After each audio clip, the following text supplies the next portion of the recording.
Tanya, chapitre 49, troisième partie, à la page 258, deux lignes avant la fin de la page. Après avoir expliqué dans le chapitre 46 et 47 le principe de Kemaim hapanim lapanim, kenlev hadam ladam. Comment peut-on arriver à l'amour d'Akadosh Baruch Hu de manière extrêmement rapide, sans passer par une réflexion profonde? Comment? Tout simplement en réveillant la reconnaissance qu'on doit avoir vis-à-vis d'Akadosh Baruch Hu, qui nous a sauvés des immondices d'Égypte, qui nous a tout donné, qui nous a donné la Torah, qui nous a donné lui-même. Et ça, dans le chapitre 47, Admorazaken va expliquer, ça ne s'est pas passé il y a 3000 ans, mais chaque jour. Pas il y a 3000 ans uniquement, mais chaque jour, puisque chaque jour, Akadosh Baruch Hu nous sort de nouveau de cet immondice, grâce aux mitzvot et à la Torah. Dans le chapitre 48 et 49, il va plus loin. Et il nous montre comment, non seulement qu'il nous a tout donné, mais il s'est lui-même effacé. Il s'est lui-même contracté pour laisser la place à l'univers et au peuple juif et au Am Israël. Tout ça, c'est le principe qui va être développé concrètement à travers la lecture du schéma et de ses brachot. En effet, vous savez que la lecture du schéma est précédée de deux bénédictions qu'on appelle Birkot Kriyat Shema, qui sont Yotzer HaMeorot et Habocher Be'amo Yisrael Be'ava.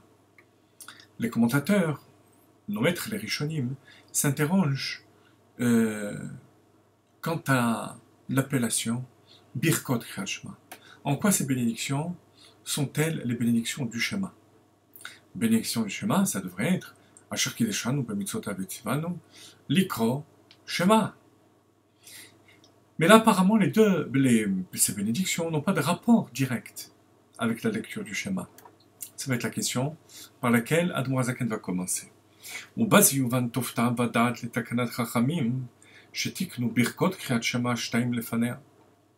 Et avec ce qu'on a développé, on va comprendre la raison pour laquelle les Chachamim ont institué ce qu'on appelle les bénédictions du schéma, qui sont les deux brachot qui précèdent le schéma, la lecture du schéma, Cholo, etc.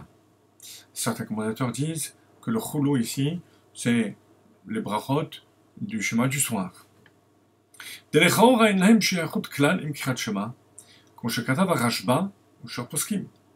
A priori, comme le Rashba, un de nos maîtres du Moyen-Âge, il y a 700 ans, s'interroge, et d'autres poskim, d'autres décisionnaires aussi, quelle est la relation entre ces bénédictions et le schéma? Pourquoi est-ce qu'on les appelle les bénédictions du schéma? Et pourquoi avant? Forcément, il y a un rapport profond entre ces bénédictions et le schéma. Pour cela, il faut comprendre le sens du schéma lui-même. Mais avant cela, pour appuyer encore la question, sur cette question, une personne, dans l'absolu, qui aurait déjà lu le schéma, n'est pas tenue de le relire au moment des bénédictions du schéma. Ce qui prouve bien que ces bénédictions n'ont pas de rapport direct, comme le Tour le dit dans le Siman Samervav, dans Orach Chaim. Alors bien sûr, a priori, même si on a fait le schéma, on le relit au moment des bénédictions, mais ce n'est pas obligatoire. Donc on voit bien qu'elles n'ont pas de rapport a priori avec le schéma, au niveau niglé, au niveau de la Gemara. Il faut chercher un rapport plus profond. Mais pour ça, comme je vous ai dit, il faut comprendre le sens du schéma. Qu'est-ce qu'on veut atteindre par le schéma? Et la mishum she'ikar kriyat shema, lekayem bechol levavecha, bishne yetzarecha. Dainu la'amod neged kol moneya me'avat Hashem. Le schéma, c'est d'arriver à une telle sensation de l'unité de Dieu que rien ne résiste à cette unité d'Akadosh Baruch Hu, justement, à l'amour qu'on doit avoir pour Dieu. C'est ainsi qu'on dit, tu aimeras Hashem ton Dieu de tout ton cœur. Nos maîtres dans la Mishnah, dans Brachot, page 54, d'Afnun Dalet. Demande pourquoi Bechol Levavecha avec deux bêtes. Bechol Libecha aurait suffi. Yetzer Tov et Yetzer Hara.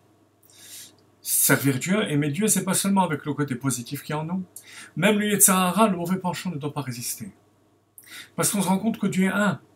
Et ce qui est caché derrière le Yetzer Hara, c'est la volonté de Dieu. On va plus loin.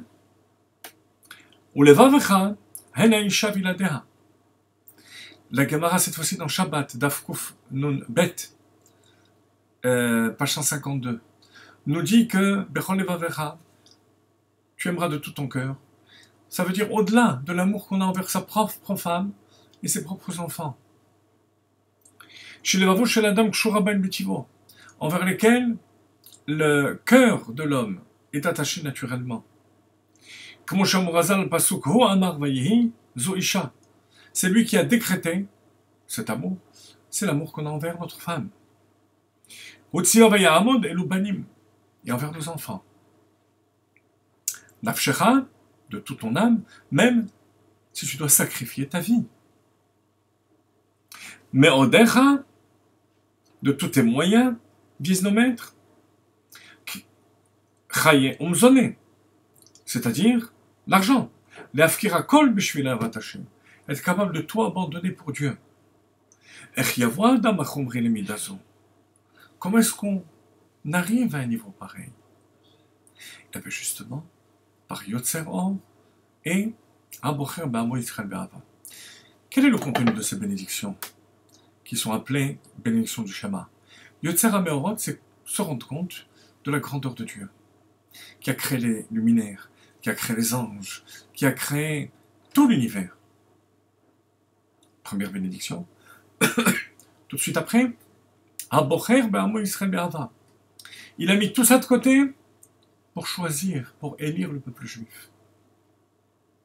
De nouveau, l'amour de Dieu qu'on a décrit dans tous ces chapitres, qui permet, de manière réflexive, de ressentir automatiquement un amour débordant vers Akadosh Baruch Hu, sans avoir même plus de réflexion que cela, puisque Dieu nous a tout donné, et qui s'est mis même de côté pour nous choisir, nous laisser le libre arbitre de pratiquer la Torah et les mitzvot, et donc de nous permettre à nous unir complètement avec Akadosh Baruch Hu. C'est à ce moment-là, lorsqu'on a cet amour, qu'on peut arriver au schéma, c'est-à-dire aimer Dieu, et même avec le côté négatif qui est en nous, et même au-delà de sa femme et de ses enfants, et avec notre argent et avec notre vie.